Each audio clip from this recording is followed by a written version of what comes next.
J'espère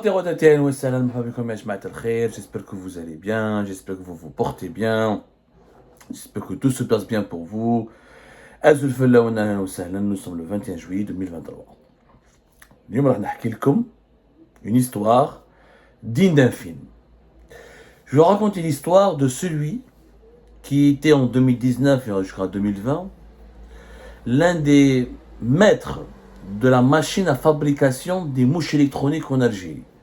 C'est-à-dire de l'appareil propagandiste du régime algérien sur les réseaux sociaux, à savoir une galaxie de pages Facebook notamment, qui vilipendait, insultait les hirakistes, diffusait des contenus régionalistes, haineux, qui semaient la zizanie, la fitna entre les Algériens pour les diviser afin de faire disparaître le Hirak et d'empêcher le Hirak d'aboutir à un état de droit, une Algérie démocratique, sociale, égalitaire, etc. C'est ce qu'on appelle un double électronique, à savoir cet ennemi virtuel de l'opposition algérienne et du Hirak, du mouvement populaire, qui demandait la démocratie, et le changement en tout cas. Peut-être qu'il ne demandait pas la démocratie ouvertement, en tout cas il demandait le changement à notre mode de gouvernance. Le double électronique qui a propagé la haine du Kabyle, la haine du Berbère, qui a vulgarisé la figure de l'opposant traître, qui a tout fait pour associer dans l'imaginaire des Algériennes et des Algériens la figure du journaliste indépendant à celui de l'agent à la solde de l'étranger, les insultes, la diffamation et les injures les plus graves. L'Insan Hada qui était à la tête, l'une des têtes pensantes, si ce n'est pas la tête pensante de ce Doubab électronique, de ce réseau des mouches électroniques, de cet appareil qu'on appelle le Doubab électronique, les mouches ou les trolls, dans le langage courant des spécialistes, dans le jargon des spécialistes des réseaux sociaux et de la cyberguerre, de la cyberdésinformation. Le journal officiel du 2 septembre 2021.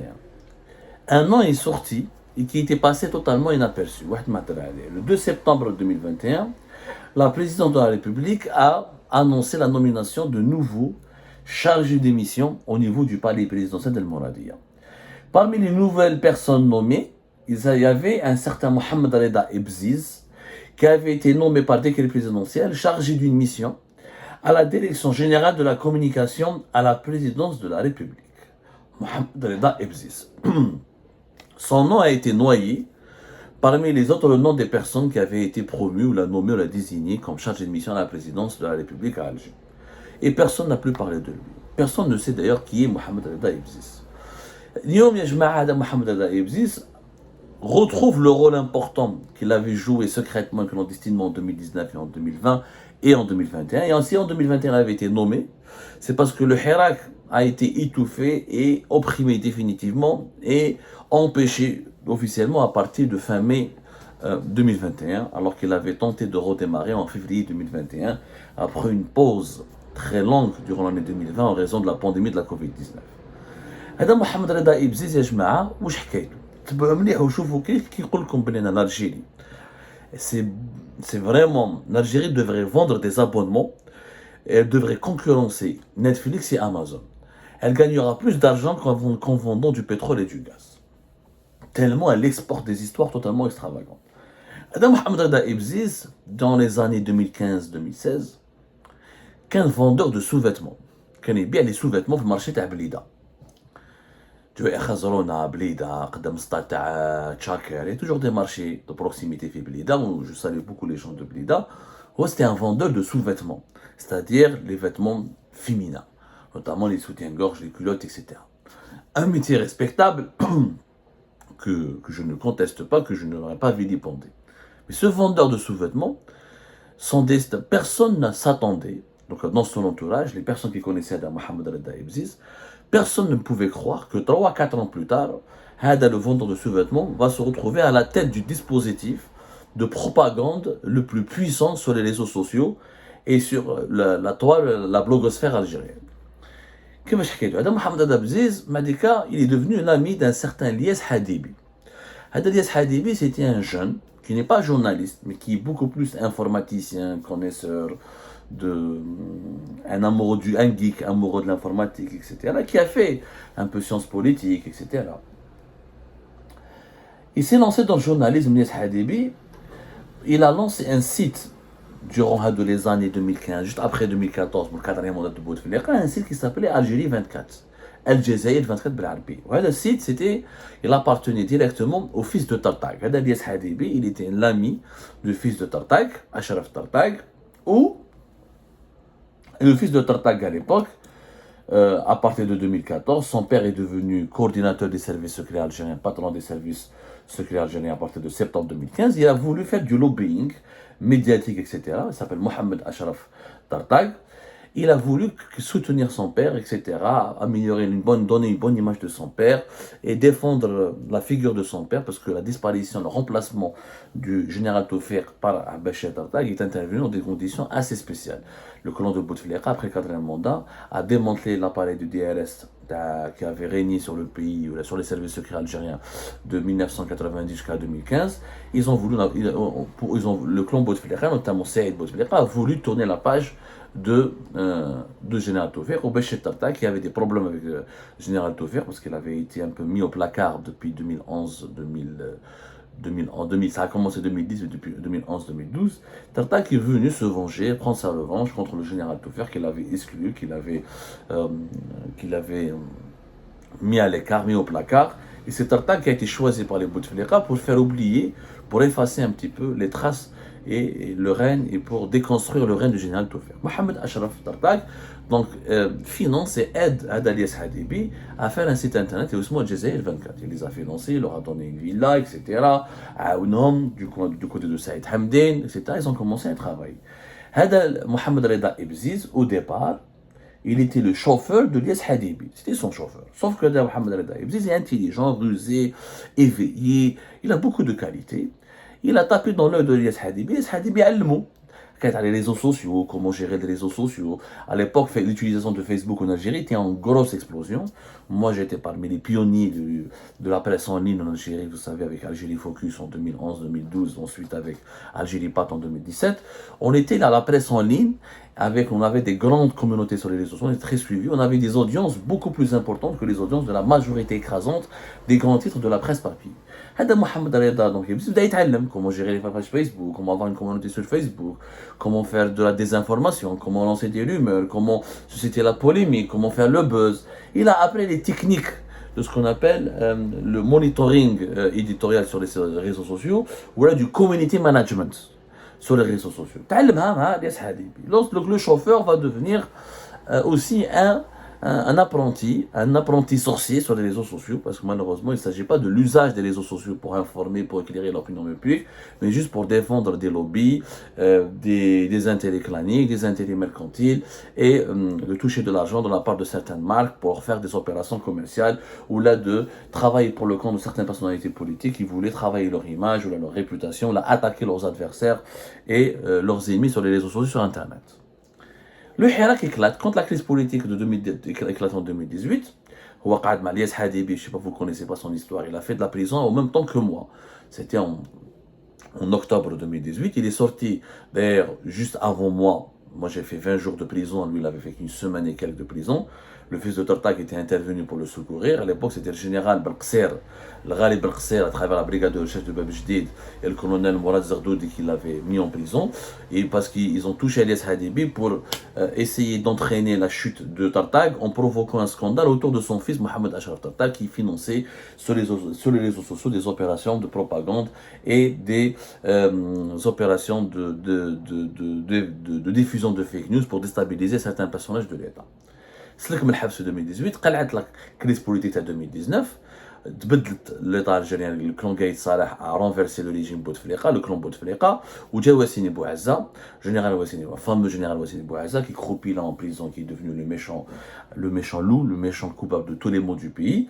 C'est lui, Wassini Bouazza, à partir d'avril 2019, il a été chargé par l'état-major de l'armée de construire un appareil de propagande sur les réseaux sociaux, qu'on a appelé le doubable électronique, le mouche électronique, pour contrecarrer le Hirak, pour contrecarrer les Hirakistes, les opposants Hirakistes, et pour imposer supervisé la feuille de route de l'armée à l'époque, qui était l'organisation d'une élection présidentielle, décembre 2019, l'intronisation d'un président qui va être désigné, accrédité et choisi par l'armée, au détriment des revendications du Hirak, qui le Hirak voulait une élection sans la participation des anciens régimes, des symboles de l'ancien régime de Bouteflika et de certains symboles du régime tout court, qui a été impliqué dans des affaires de corruption, et des élections libres et indépendantes sans l'emprise de l'armée, et avec plus une période de transition d'une année, 3 ans, ça dépend. Plusieurs tendances sur le Hirak se sont dégagées à l'époque, ont émergé à l'époque pour demander une période de transition, à savoir une assemblée constituante avec 2 ou 3 ans pour ensuite organiser des élections, au lieu d'aller vers une élection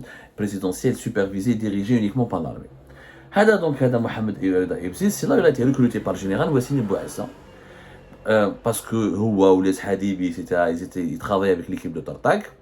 Bon, les Hadibi, il a été un peu mis à l'écart parce que c'était l'ami du fils de Tartak, mais Jma'a les كانوا يخدموا les pages Facebook, qui avaient acquis l'expérience entre 2017 jusqu'à 2019, ils ont été récupérés par Wassine Bouazza, ou c'est lui, Mohamed Reda Ebziz, qui a tapé dans l'œil de Wassine Bouazza.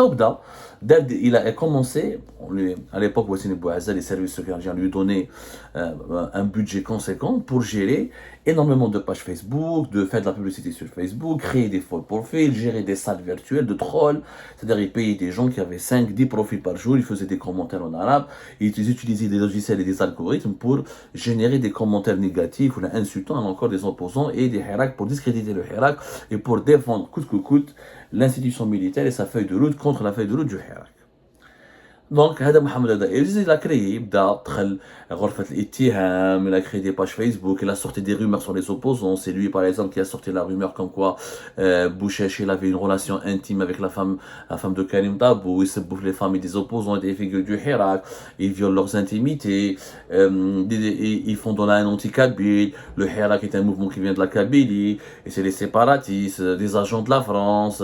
El Badissi al-Novembaria, la fameuse idéologie Badissi al-Novembaria. Il y a des figures sur internet qui prônaient le discours d'Al-Badissi al-Novembaria, c'est-à-dire un nationalisme teinté de conservatisme religieux, anti-occidental, anti-Hirak, anti-français, anti-valeurs démocratiques et entièrement acquis à la cause d'un système militaire dominé par l'armée et façonné par l'armée. Mohamed Reda Ebziz a beaucoup travaillé en 2019 et est devenu un élément incontournable pour Wassine Bouazza jusqu'à 2020. Qui طلع Abdelmadjid Tebboune à la tête du pouvoir algérien, etc.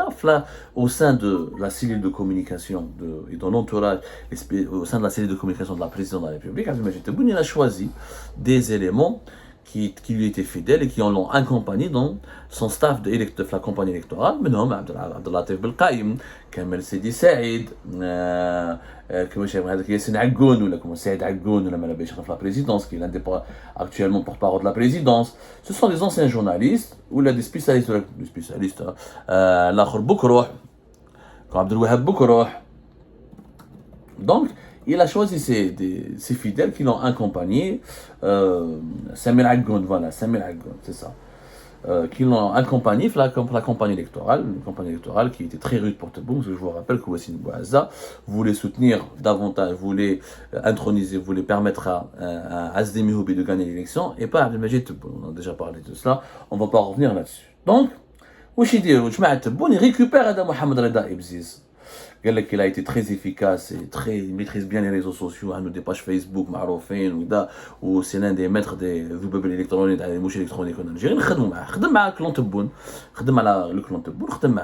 Il a commencé, donc en 2021, il a été embrigadé, en 2021, il a été embrigadé pour torpiller les opposants, pour défendre la bonne image de Tebboune, pour empêcher le retour du Hirak, pour diviser les Algériens et les Algériens, pour noircir l'image des opposants établis à l'étranger, pour vilipender leur vie privée. L'objectif principal était de faire échouer le Hirak, coûte que coûte, et d'embrigader, d'endoctriner les Algériens et de leur faire croire que le Hirak est une mauvaise chose, est une très mauvaise démarche, et c'est nuisible pour l'avenir de l'Algérie, ou c'est complètement il n'y a que le régime, l'institution militaire, la présidence, le régime, le nizam, هو اللي مليح, والحراك اللي ماشي مليح. مشات الحكايه, الحراك حبس après mai 2021. Donc Mohamed Reda Ebziz, il a beaucoup travaillé, comme il avait Comment ils travaillent ces gens-là? Ils ont des agences de communication basées à Alger, ils facturent, où les autorités algériennes, ils utilisent certains hommes d'affaires, ou ils utilisent des intermédiaires pour les pays, pour qu'il n'y ait pas de relation directe entre les services de sécurité. Sauf que Mohamed Reda Bziz, il avait apparemment présenté une grosse facture pour son travail de 2021 après la fin du Hirak. Donc, pour le rémunérer, il n'avait pas trouvé d'homme d'affaires, parce que la majorité des hommes d'affaires étaient en prison, ils n'avaient pas trouvé de moyens pour lui donner du cash rapidement. Ils lui ont proposé, tu viens à la présidence, on te donne un salaire et des privilèges à la présidence, et voilà, le vendeur de sous-vêtements et le maître, donc le gourou, on va dire le gourou d'Al-Doubab électronique, des mouches électroniques, va se retrouver chargé de mission à la direction de communication, à la direction générale de communication de la présidence de la République. Et maintenant, il a des privilèges, il a des fonctions, il peut avoir une voiture de fonction, il a des salaires, il a des primes, etc. en tant qu'employé de la présidence de la République. Et aujourd'hui, son rôle depuis 2021 est de se préparer pour 2024. Donc, vous allez voir qu'il y a des Doubab électroniques 2024 où vous allez voir les insultes, les atteintes à la vie privée, les appels à la haine, la haine anti-Kabyle, parce qu'en Algérie, dans la tête de certains, on estime que pour être opposant, il faut être Kabyle. Il n'y a que les Kabyles qui ouvrent leur gueule, donc c'est les Kabyles qui causent problème. Malheureusement, c'est comme ça. Ils utilisent des préjugés qui ne sont pas forcément vrais. Un préjugé n'est pas d'ailleurs vrai. C'est un a priori général, c'est un a priori complètement faux. Ils utilisent tous les préjugés sociaux, racistes et xénophobes, toutes les insultes, tous les procédés les plus immoraux pour diaboliser l'adversaire, diaboliser l'opposant, diaboliser toute contestation possible qui pourrait ralentir ou la bloquer le projet du deuxième mandat d'Abdelmajid Tebboune. Mohamed Reda Bziz, c'est pas lui-même qui me cause problème. C'est les promotions qu'on accorde à la présidence à des personnages qui n'ont pas de mérite, qui sont sulfureux. Et je pense qu'à la direction générale de communication de la présidence, il y a de la place pour des communicants de qualité, pour des journalistes de qualité, pour des gens intègres. Donner des privilèges et des salaires et ramener à la présidence des gens qui ont bombardé les réseaux sociaux, qui ont pollué les réseaux sociaux, inondé les réseaux sociaux par des insultes racistes, régionalistes, qui ont semé la fitna fi bladna, qui ont violé la vie privée des gens, qui ont touché à l'honneur de famille, à l'intégrité morale de plusieurs personnes, dont le seul crime, dont le seul tort est d'être proche du Hirak, favorable au Hirak, ou là anti-régime Tebboune, ou là défavorable au maintien de Tebboune au pouvoir, ou là la poursuite de la feuille de route du régime algérien mise en place en 2019. Je trouve ça dégueulasse, c'est immoral, et ça nous donne suffisamment une vision assez large de l'échelle de valeurs qui est pratiquée au plus haut sommet de l'État algérien. C'est tout simplement incroyable, cette nouvelle Algérie qui prétend être meilleure que l'ancienne Algérie, alors qu'au fond elle est beaucoup plus pourrie, beaucoup plus vireuse, beaucoup plus immorale en tout cas. Voilà, beaucoup plus immorale. Rabbi Djibr Khair, et que Dieu bénisse l'Algérie, que Dieu la protège.